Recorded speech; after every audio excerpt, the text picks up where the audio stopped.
Donc ce soir, on a le plaisir de recevoir pour la deuxième fois dans ce cercle Monsieur Olivier Piacentini, auteur aux talents divers, dernier livre OPA sur l'Élysée, mondialisation totalitaire, la chute de l'Empire occidental. Et ce soir, on est réunis autour d'un livre, Le crépuscule de l'Occident. Et on voit que la décadence occidentale s'accélère. La chute du mur a pu entretenir quelques illusions. Et on voit qu'il y a un ver rongeur qui détruit notre civilisation au cœur même de ce qu'était l'Europe. On peut dire que, d'une certaine manière, le communisme a muté. Et il ne faut pas oublier que dans le Capital, Marx, dans ses premières pages, brosse un tableau élogieux du bourgeois, parce que révolutionnaire. D'ailleurs, c'est ce que j'expliquais avec vous à Radio Courtoisie, je crois, à l'émission d'Yvan Blot. Comment ça se fait que tant de Versaillais, soi-disant de droite, soi-disant catho, Manif pour tous et compagnie, aient voté en rang serré Macron? C'est tout simplement que le coffre-fort chez le bourgeois a plus d'importance que le ventre de sa femme qu'il est prêt à louer ou à vendre, disait Baudelaire.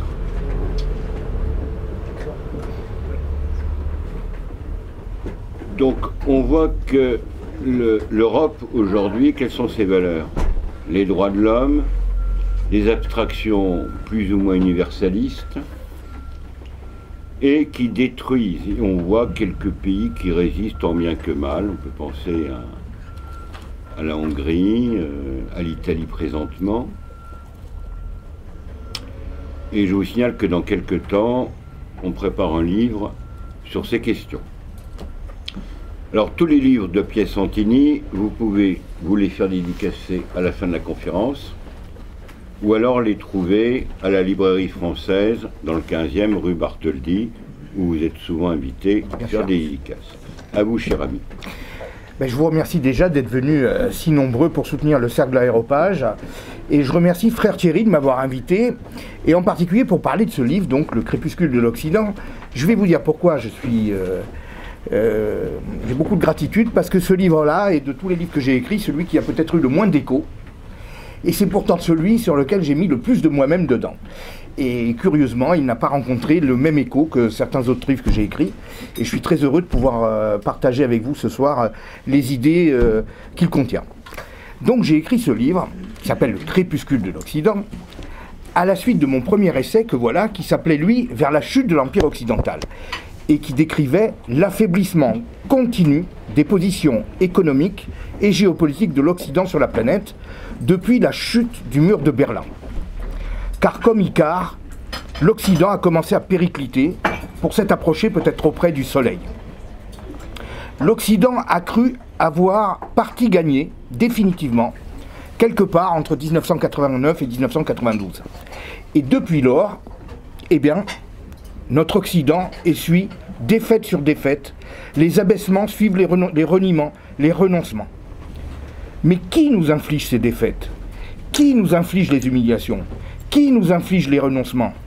Qui veut dénaturer l'essence profonde de notre civilisation et l'essence profonde des êtres que nous sommes et qui la composent? Qui veut changer nos êtres au mépris de tout ce que nous sommes et de tout ce que nous voulons demeurer?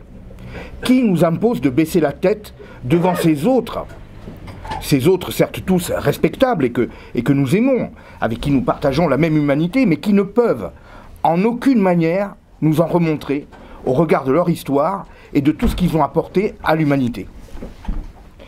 J'ai voulu donner un sous-titre à ce livre, mais mon éditeur en a choisi un autre, et ce sous-titre c'était le suivant: Une civilisation n'est vaincue par l'extérieur que si elle est pourrie à l'intérieur. Tel pourrait être le leitmotiv de ce livre. Nos ennemis identifiés, en apparence, il y en a deux principaux, c'est la Chine, qui est devenue un concurrent redoutable et très vorace sur la scène économique, et puis l'islam, religion impérialiste qui ne s'embarrasse d'aucune précaution humanitaire pour faire tache d'huile. Mais la réalité, il faut aller au bout des choses. La réalité, c'est que nos vrais ennemis, ils sont en nous. Ils sont une cinquième colonne au sein de notre société. Mais mieux encore, ils sont devenus une part de nous-mêmes. Ils se logent dans chacun d'entre nous, dans nos esprits. Ils sont devenus une seconde nature pour la plupart, et même probablement pour nous autres ici présents, qui pourtant résistons à cette décadence, eh ben, nous en sommes quand même imprégnés. Le déclin de l'Occident est inscrit finalement dans le destin de toute civilisation. Et Oswald Spengler nous l'a appris. Il a comparé l'évolution de notre civilisation au cycle des saisons. Et donc pour lui, l'Occident a connu son printemps quelque part au cours du Haut Moyen-Âge. Son été, c'était autour de la Renaissance, fin du Moyen-Âge finissant en Renaissance. L'automne survint avec l'âge classique et les révolutions. Et l'hiver. L'hiver, c'est pour quand? Spengler, il a écrit son livre entre 1918 et 1922. Et savez-vous à quel moment il a placé le début de l'hiver? Eh bien, l'hiver de l'Occident, pour lui, devait arriver en l'an 2000. Eh bien, c'est ce 11 septembre 2001, après 10 ans d'illusions de fin de l'histoire, que le réveil des Occidentaux se fait dans le fracas du terrorisme islamiste. Mais quelques mois avant,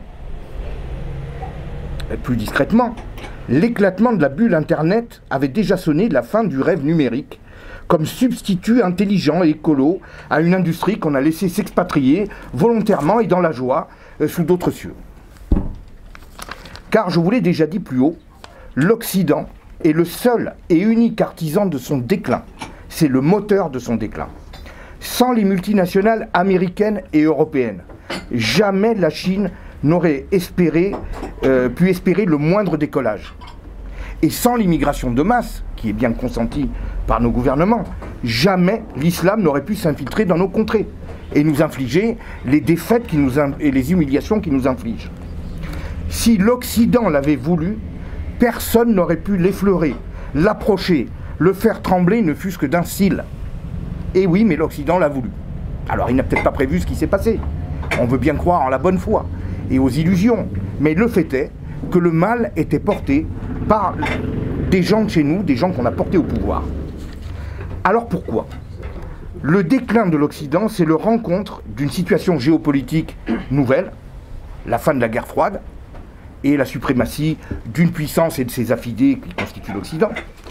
La rencontre aussi des intérêts d'une classe dominante, la superclasse mondiale, qui est composée des grandes banques et des multinationales, et d'une idéologie que je vais appeler là le cosmopolitisme libertarien, c'est-à-dire l'idéologie de l'ouverture totale du monde, avec une ouverture totale également des esprits sur tous les mœurs et tous les modes de vie possibles et imaginables.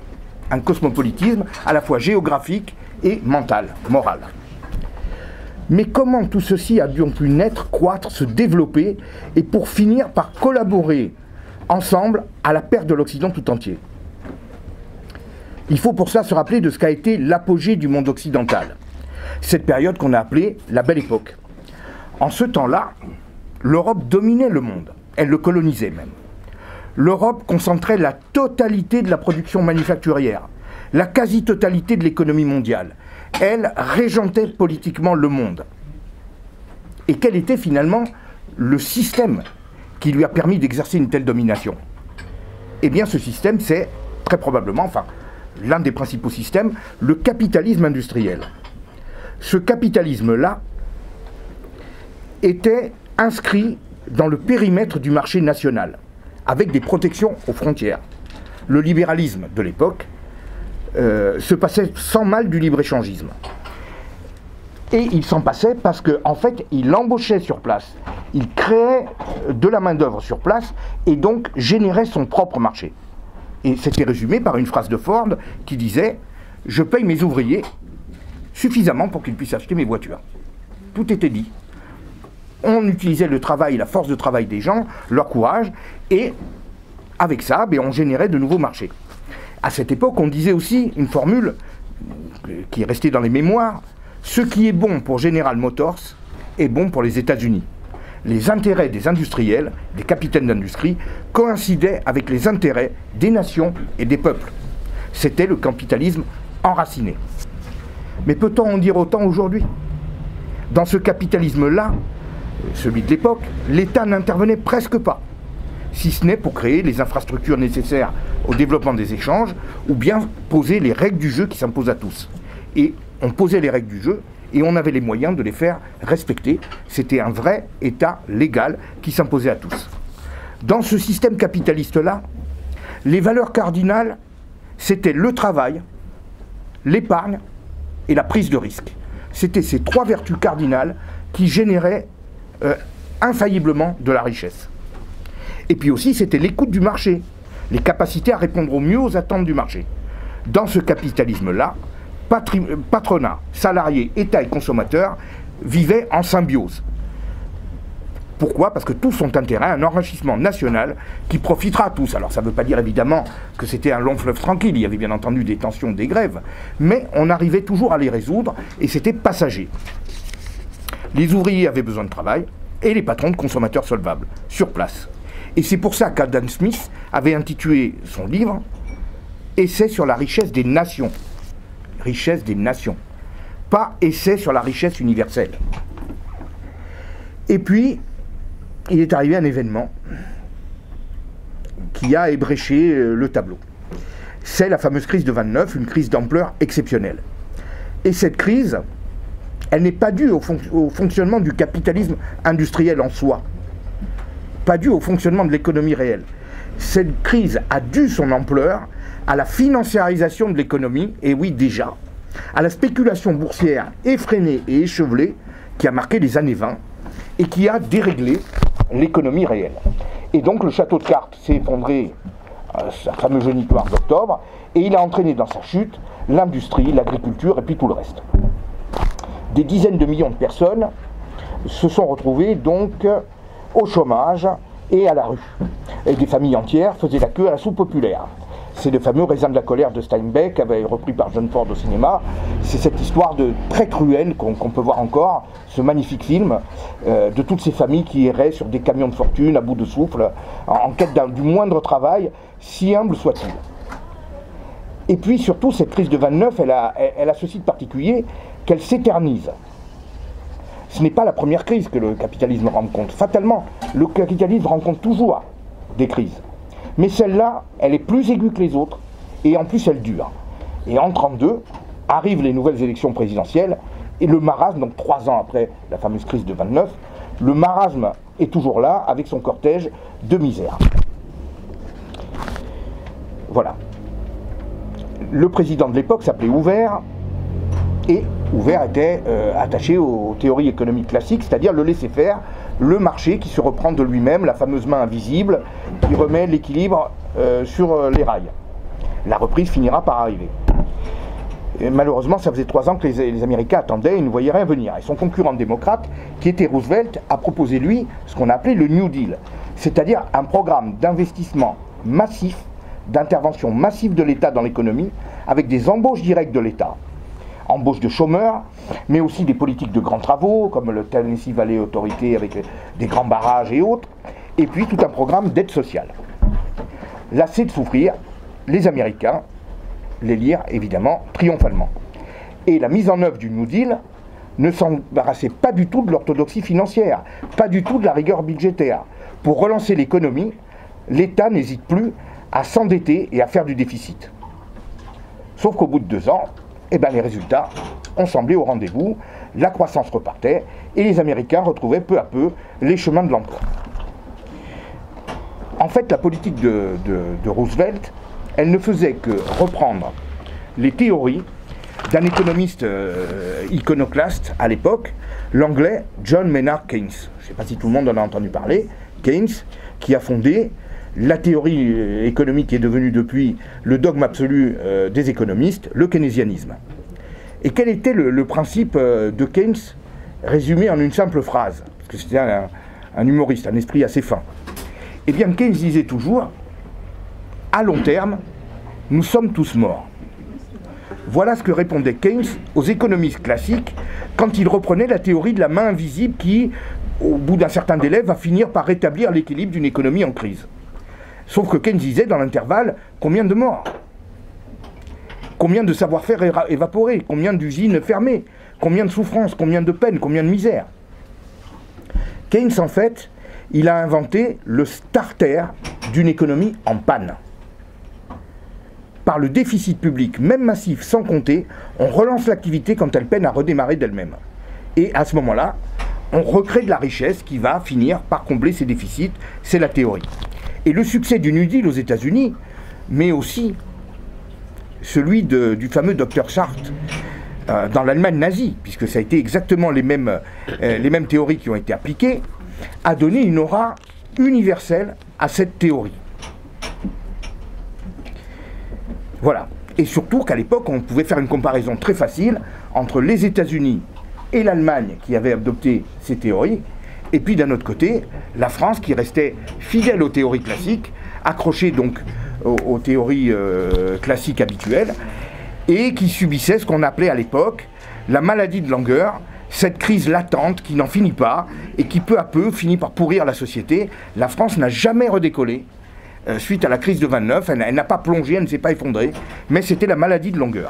Et donc les gens comparaient le keynésianisme appliqué aux États-Unis, appliqué en Allemagne, eh ben, ça avait permis à les économies de redémarrer, de retrouver, à ces pays de retrouver, je dirais, de la prospérité, pendant que la France, elle, continuait à souffrir.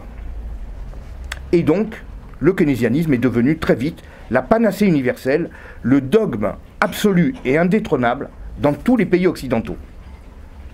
En 1945, c'est la fin de la guerre.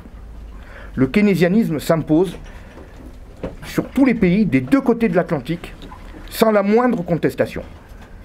La guerre mondiale a été un carnage. Et on dit que c'est la misère qui a engendré la crise et qui a été entretenue par les théories classiques qui ont amplifié cette crise. Il faut à tout prix empêcher la misère de se réinstaller et éviter le retour de folies comme le nazisme qui apparaissent comme des produits de cette misère. Et ce faisant, les dirigeants occidentaux investissent tous dans les services publics, les aides sociales, les grands travaux. Ils élargissent sans frein le périmètre d'intervention des États et embauchent des fonctionnaires à tour de bras. La vague est tellement forte que même l'Espagne franquiste n'y échappe pas. C'est-à-dire que tous les pays d'Europe basculent. Partout émergent ce qu'on a pris l'habitude d'appeler les États-providence.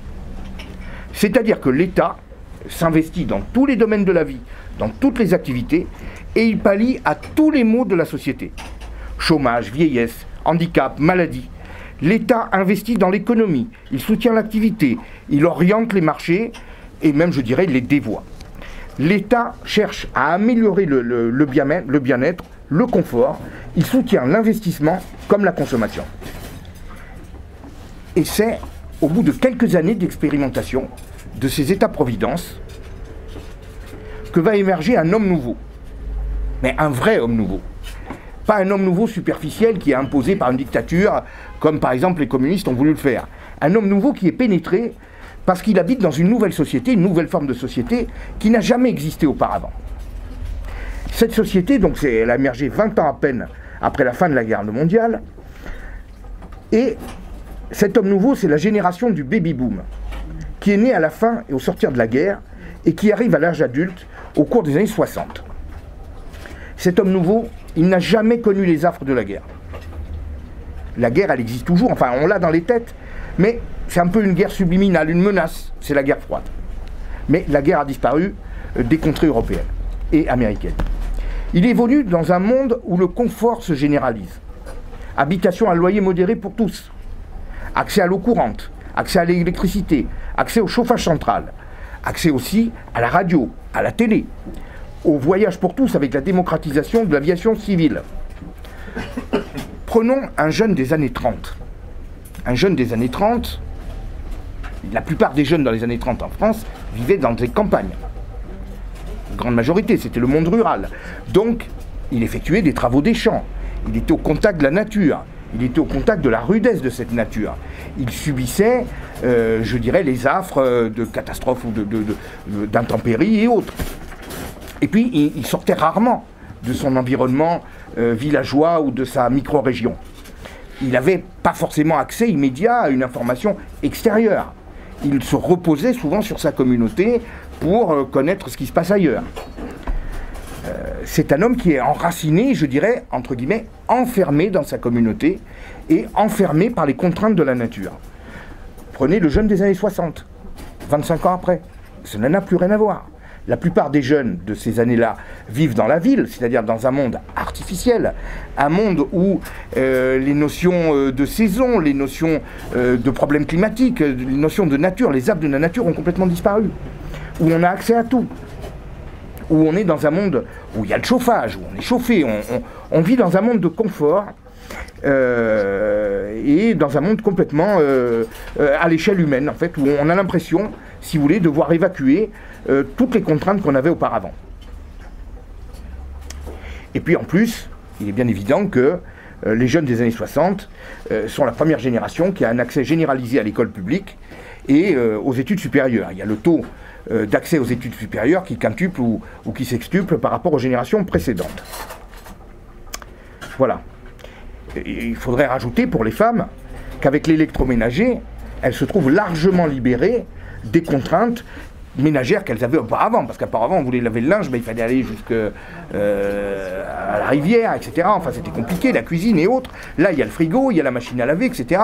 Pour nous c'est encore des contraintes, mais à l'époque ça devait être quand même une sacrée libération. Voilà. Donc on a l'impression de vivre dans un autre monde, d'avoir accès à une autre vie, et une autre vie que personne n'a eue jusqu'à présent. Et puis cette période elle est marquée par une croissance économique vertigineuse dans tout l'Occident. Je veux dire, c'était la croissance à l'époque, c'était la croissance de la Chine il y a encore 10 ans, c'est-à-dire c'était une croissance à 2 chiffres. Le chômage n'existait que pour ceux qui le voulaient bien. Et encore, l'État avait commencé à l'indemniser. Santé, éducation, l'État prend tout en charge et se constitue en filet de sécurité dans une société qui est déjà portée par une prospérité que l'on n'avait encore jamais vue auparavant. Jamais aucune génération dans l'histoire n'a paru aussi bénie des dieux comme a été celle du baby-boom. Et elle est née avec la reconstruction, la prospérité, le travail et le confort quasi généralisés. Alors on devrait se dire, tout pourrait aller dans le meilleur des mondes. Voilà. C'est là qu'aurait pu venir cette fameuse fin de l'histoire. Et c'est ce qu'on est tenté de penser. Et c'est pourtant cette génération, la première génération d'enfants gâtés de l'histoire, qui va se rébeller plus qu'aucune autre ne l'avait encore jamais fait auparavant. La génération précédente, c'est celle qui avait connu la Grande Dépression, les guerres mondiales. Au tournant de ces années 60, elle va remercier les dirigeants de l'époque. Elle va les remercier comme des bienfaiteurs. La génération suivante, elle va leur mordre dans la main. Cocoonée dans les bulles sirupeuses des États-providence, profitant de l'éducation pour tous et de tout le reste, elle va refuser le cadre de vie balisé qu'on met à sa disposition. Très vite, la jeunesse se part d'une culture qui lui est propre et en marge de celle des adultes. C'est évidemment le rock'n'roll, c'est certains films hollywoodiens comme L'équipé sauvage, comme West Side Story, et c'est surtout aussi ce fameux livre de Jack Kerouac, Sur la route, qui marque l'entrée en scène de ce qu'on a appelé la Beat Generation, qui va révolutionner l'accident des années 60. Les jeunes de l'époque refusent les contraintes, jusqu'alors naturelles, qui s'imposaient aux générations passées. L'armée, la famille traditionnelle, le travail, la religion. S'appuyant sur une société prospère, qui leur permet tout, y compris de se révolter, je dirais sans grand risque. Ils ne vont pas se priver de le faire. Les jeunes de cette époque ne veulent plus souffrir, ni se plier aux normes comme leurs parents y furent obligés. Disposant d'un accès inédit aux idées et aux mœurs du monde entier, ils relativisent les valeurs qui sont les nôtres, ils les remettent en cause et les comparent, les calibrent avec d'autres. Et le livre de Jack Kerouac, donc qui est un récit de voyage d'un jeune à travers divers pays, traduit cette fascination pour d'autres cultures, d'autres religions, d'autres modes de vie. Le bouddhisme, la spiritualité africaine, indienne ou encore asiatique. Et le tout évidemment dans des vapeurs de drogue et de stupéfiants en tout genre. On refuse de vivre pour le travail et pour lui seul. On refuse de se plier aux normes. Pardon. En matière sexuelle, par exemple, On veut avant tout une vie où l'épanouissement personnel n'a plus de contraintes, n'a plus de privation, n'a plus de frustration. L'individualisme, le relativisme explose, l'homme nouveau apparaît, c'est cet homme postmoderne, blasé, égocentré sur ses plaisirs, et par opposition à l'homme moderne, qui lui croyait en l'avenir et le construisait en s'appuyant sur la société et sur ses institutions. Le paroxysme de cet homme postmoderne, son extrême absolu, et je dirais même sa caricature, c'est la figure du hippie qui apparaît dans les années 60. Le hippie, c'est cet homme nomade qui est décagé de toute norme, de toute convention vestimentaire, familiale et autres. Il ne vit que pour sa satisfaction immédiate, son épanouissement personnel, son plaisir. Alors certes, il y a très peu de jeunes de l'époque qui deviennent tout à fait des hippies. C'est un phénomène qui est marginal. Et en plus, les hippies ne faisaient pas de longs discours, ils ne faisaient pas de prosélytisme politique, ni de grandes démonstrations. Ils ne cherchaient pas à changer la société officiellement. Mais par contre, ils étaient voyants, ils portaient des couleurs chamarrées, ils s'exhibaient et ils affichaient un air heureux dans les rues, un air épanoui, un air libre. Et de nombreux jeunes voulaient leur ressembler, rien qu'à les voir. Alors évidemment, la plupart ne plongeaient pas dedans tout à fait, parce que c'était se mettre en marge de sa famille, c'était se mettre en marge du travail, de la société. On rejoignait en fait cette communauté le temps d'un festival, comme à Woodstock, ou sur l'île de White, ou le temps d'un week-end. Et surtout, peu à peu, à la faveur de l'art et puis de la musique, ce style de vie infuse sur la jeunesse, qui sans y tomber donc complètement, modifie petit à petit sa façon de vivre, sa façon de penser. Elle se détache des églises, elle se détache des institutions, elle se détache des partis politiques et aussi du travail comme pivot central de la vie, et même elle se détache de la famille traditionnelle. Peu à peu, insensiblement, les mœurs évoluent. Et les piliers de la civilisation, tout ce qui avait assuré la gloire de l'Occident, sont rongés de l'intérieur. Voilà. Le jeune des années 60 et ses successeurs ne vivent pas de la même manière que les autres, ne pensent pas de la même manière, ils tournent le dos aux valeurs traditionnelles qui avaient fait, on peut le dire, le succès de l'Occident. Et tout ceci finit par éclater au grand jour. Ce sont les révoltes contre la guerre du Vietnam aux États-Unis, c'est le Summer of Love de San Francisco, et puis chez nous en Europe, c'est, tout le monde l'a connu, mai 68 en France. Mieux que quiconque, Pompidou, qui était alors Premier ministre, a su saisir l'esprit de l'époque, l'air du temps, le basculement de civilisation. Et il avait prononcé un discours en plein mai 68 à l'Assemblée nationale, un discours que je tiens à vous lire, tellement il était brillant et tellement il résumait la situation. Excusez-moi, le temps que je le retrouve. Voilà. Donc c'est Pompidou qui parle au Parlement en mai 68.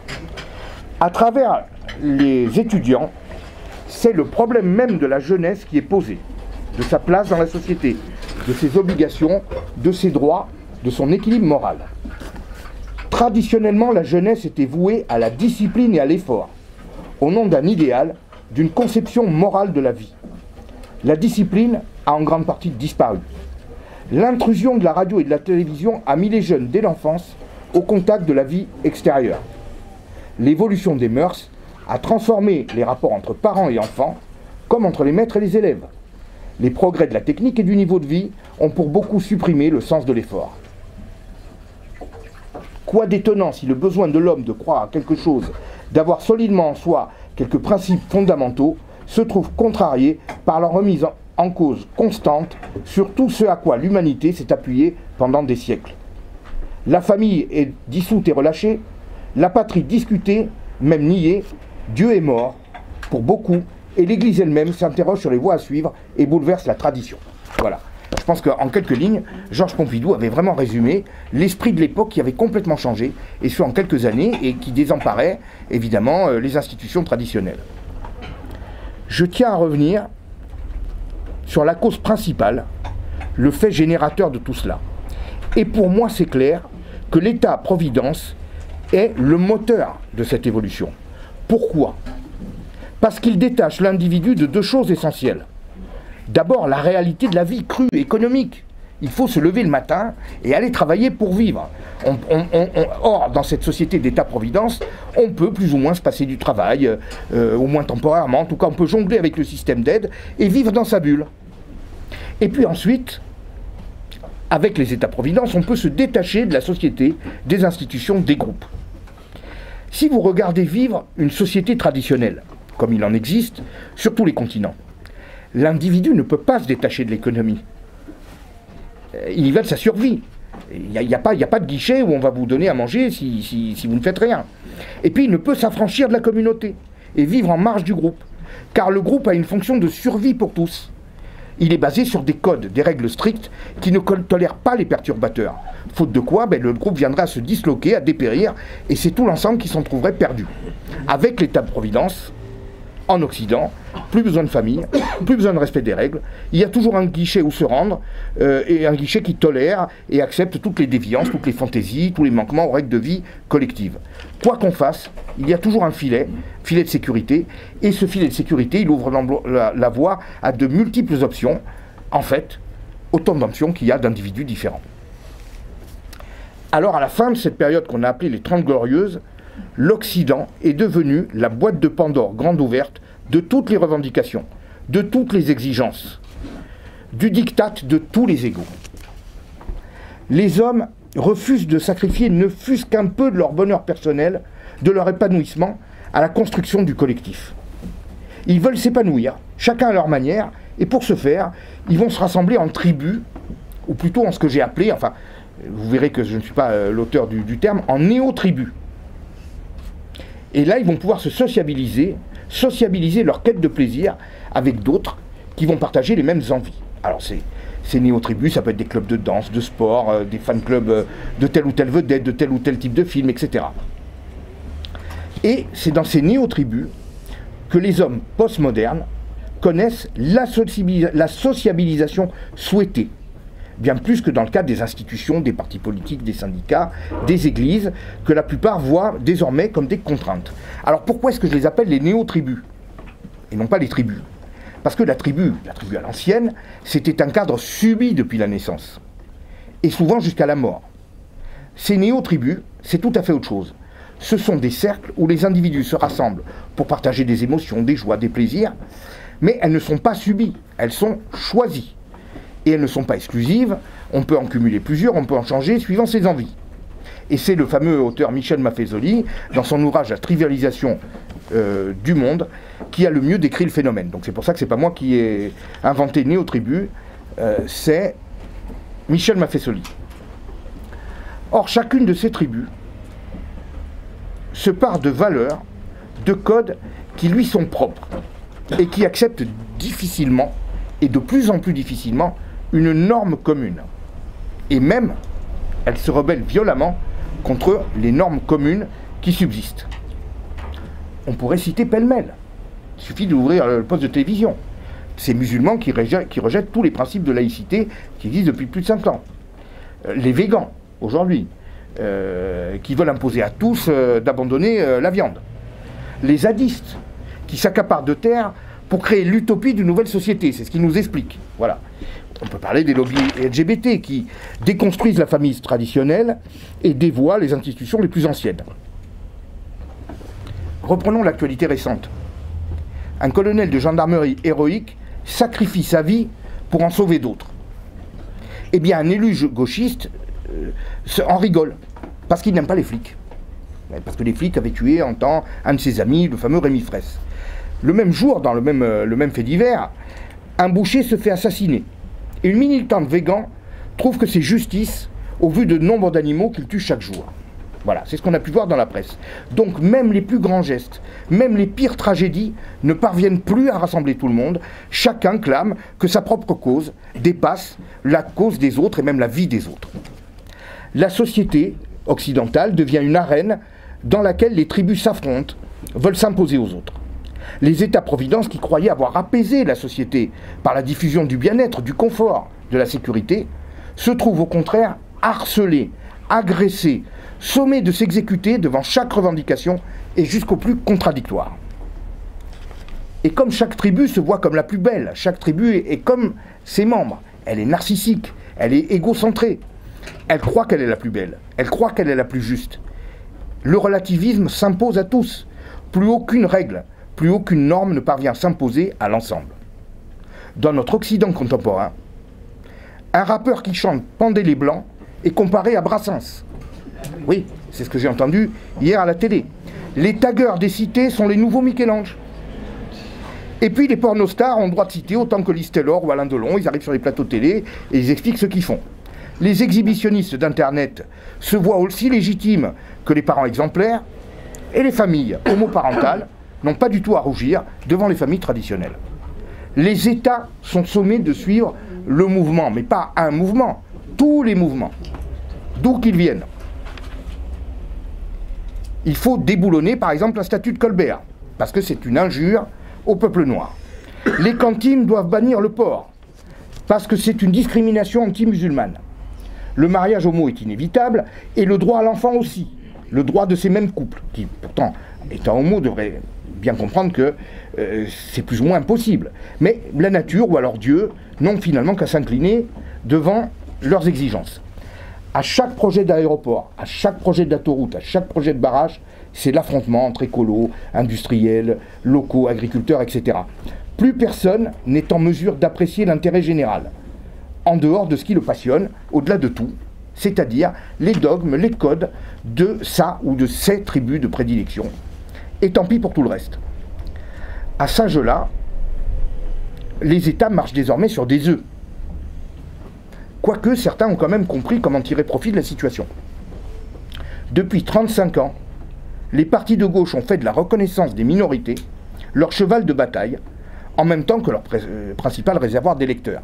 À présent que les ouvriers et les classes moyennes les ont fuis, eh bien, on s'appuie sur les minorités et on excite les combats et les revendications de ces minorités pour s'imposer. Et mon livre cite aussi un autre discours, pour en faire une très belle démonstration, c'est le fameux discours d'Obama, la veille du scrutin, qui le porta à la Maison-Blanche. Donc je vais vous le lire, tout est dit là aussi. Je préférais celui de De Gaulle, mais enfin celui-ci aussi, il vaut ce qu'il vaut. En tout cas, il a le mérite d'être clair. Alors, le discours d'Obama, à tous ceux qui doutent que l'Amérique est un endroit où tout est encore possible, ce soir sera votre réponse. C'est la réponse donnée par les jeunes, les vieux, les riches, les pauvres, les démocrates, les républicains, les noirs, les blancs, les hispaniques, les asiatiques, les amérindiens, les homosexuels, les hétérosexuels, les handicapés, les transgenres, les valides. Voilà. Donc l'Amérique n'est pas une nation, ça n'existe pas.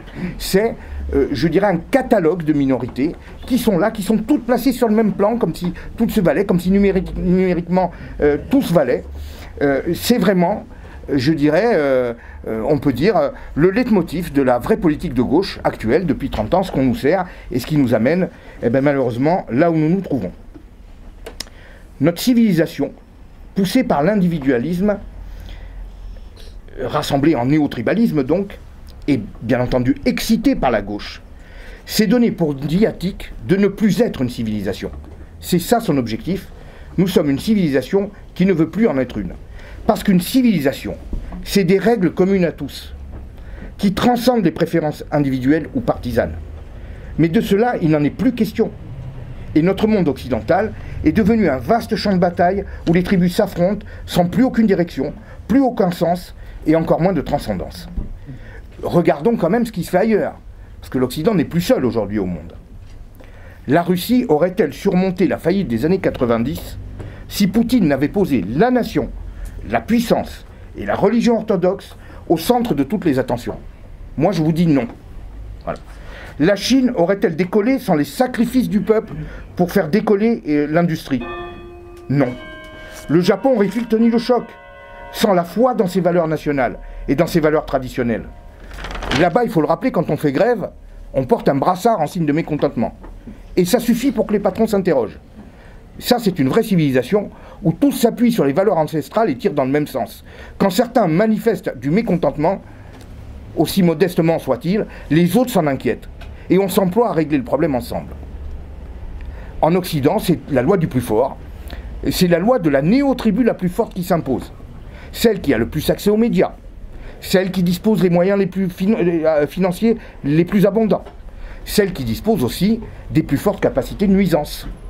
À ce jeu, par exemple, les cheminots qui bloquent le pays à intervalles réguliers obtiennent bien plus d'avantages que les pauvres infirmières qui, elles, hésitent à laisser leurs malades livrés à leur triste sort.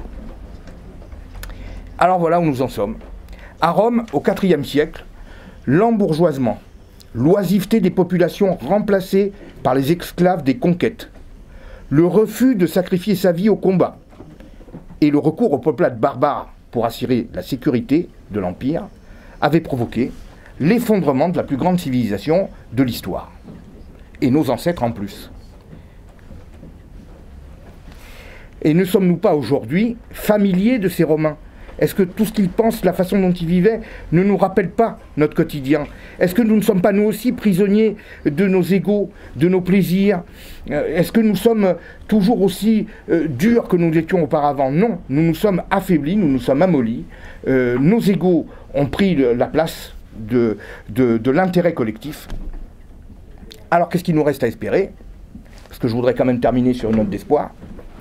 Il nous reste à espérer que nous, aujourd'hui, nous savons, nous autres civilisations, mortelles comme l'avait affirmé Valéry, et comme nous le savons, nous allons réagir. Alors j'ai la faiblesse de croire que ce fameux printemps des droites que nous connaissons partout en Occident, c'est le sursaut de la bête blessée, c'est le sursaut de la bête qui refuse de mourir. Simplement, je mets quand même en garde, les victoires politiques qui se succèdent n'y suffiront pas. Il faudra rapidement changer les esprits pour que notre civilisation retrouve sa fraîcheur, sa jeunesse et sa vitalité d'antan. Mesdames et messieurs, je vous remercie.